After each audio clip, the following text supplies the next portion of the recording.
Welcome back. ભાવનગરની અંદર જે ભયંકર અને વિકરાળ આગ લાગી છે જે હજુ પણ કાબૂમાં નથી આવી તેને લઈ અને સમાચાર અત્યારે સામે આવી રહ્યા છે। ભાવનગરમાં કોમ્પ્લેક્સની અંદર ભયંકર આગ જે અત્યારે ફાટી નીકળી છે તેને કાબૂમાં લેવાના અથાગ પ્રયાસો હાથ ધરવામાં આવી રહ્યા છે। ભાવનગર શહેરના કાળાનાળા વિસ્તારની અંદર આવેલ દેવ પેથોલોજી લેબોરેટરીમાં અકસ્માતે વિકરાળ આગ લાગી હતી। ત્યાંના જે પ્રત્યક્ષદર્શીઓ છે તેમનું કહેવું કંઈક એવું થાય છે કે બેઝમેન્ટની અંદર એક મોટો ધડાકો થયો હતો અને ધડાકાભેર આ જે આગ છે તે લાગી હતી। નીચે અમારી બેઝમેન્ટમાં ગાડીઓ પડી હતી તો નીચે અચાનક આગ લાગતા વધારે થોડુંક સળગતા આપણે ફાયર બ્રિગેડને ફોન કરેલ તો ઉપરથી બધાને આપણે બોલાવેલા આપણે 108 ને એવું બધું મારફતે અત્યારે અમારા બધા તમામ સ્ટાફને 108 દ્વારા આપણે સર્ટ હોસ્પિટલ લઈ જવામાં આવેલા છે। અત્યારે 20 થી 25 લોકો ફસાયેલા હતા અમારા વચ્ચે। હા, ફાયર એક્સિડન્ટનો પાછળની સાઈડ બેકગ્રાઉન્ડમાં હતો એ અત્યારે નેથી બધો ખોલીને તેને બધાને બહાર કાઢવામાં આવ્યો। બેઝમેન્ટમાંથી આજ સવારે 9:30 વાગ્યાની આસપાસ એકાએક આગ લાગી અને ભાવનગરની તમામ emergency fire brigade police media તમામ આવી ગયા અને તાત્કાલિક એને કંટ્રોલ કરવામાં આવી। અમે ફાયર બ્રિગેડ પોલીસ તથા ડિઝાસ્ટર ટીમના ખૂબ ખૂબ આભારી છીએ। ડૉક્ટર એસોસિએશન વતી અમે આવા જે બનાવો બને અમે ડૉક્ટરોને ખાસ સૂચન કરશો કે આવી આગના બનાવ ન બને એવી ચોક્કસ કાળજી અને પગલાં લે।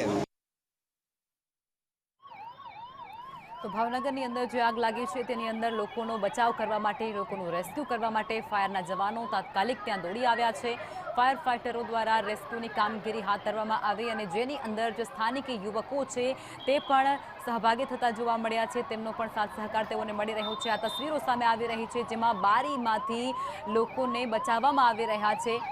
ચિલ્ડ્રન હોસ્પિટલ પણ આ આખા કોમ્પ્લેક્સની અંદર છે જેને લઈ અને જે નાના બાળકો અત્યારે સારવાર હેઠળ હતા તે તમામ બાળકોને પણ બારીના મારફતે બહાર કાઢવામાં આવી રહ્યા છે। બારીમાંથી બહાર કાઢી અને સીડીઓ મારફતે નીચે ઉતારવામાં આવતા હોય તેવા હૃદયદ્રાવક આખી જે તસવીરો છે જે ત્યાંથી સામે આવી રહી છે અને જે જગ્યા પર બારીમાંથી તેઓ બાળકોને બહાર કાઢતા જોવા મળી રહ્યા છે અને બાજુમાં વિકરાળ આગ લાગેલી પણ જોવા મળી રહી છે જેના ધુમાડાના ગોટા દૂર દૂર સુધી જોવા મળી રહ્યા છે। બચવાની સંભાવનાઓ ક્યાંક નહિવત હોય તે પ્રકારની સ્થિતિમાંથી પણ ફાયરના જવાનો છે જે આ બાળકોને વૃદ્ધોને મહિલાઓને બહાર કાઢી રહ્યા છે અને તેઓની રેસ્ક્યુ કરતા જોવા મળી રહ્યા છે।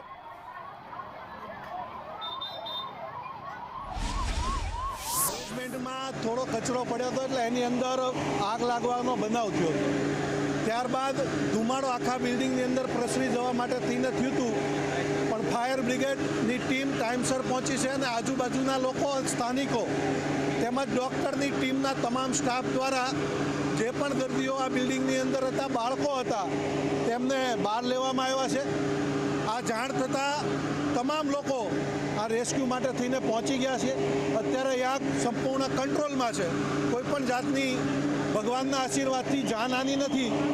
ભાવનગર મહાનગરપાલિકા દ્વારા આ કાળુભા રોડ ઉપર સમીપ કોમ્પ્લેક્સની અંદર આગ લાગતા ફાયરની ટીમ તાત્કાલિક ઘટના સ્થળે પહોંચી છે। તમામ પ્રકારના સાધનો સાથે આ આગને કાબૂમાં લેવામાં આવી છે। પાર્કિંગની જગ્યામાં આગ લાગવાના કારણે આખા કોમ્પ્લેક્સની અંદર ધુવાડો જતા જે ઉપર બાળકોની હોસ્પિટલ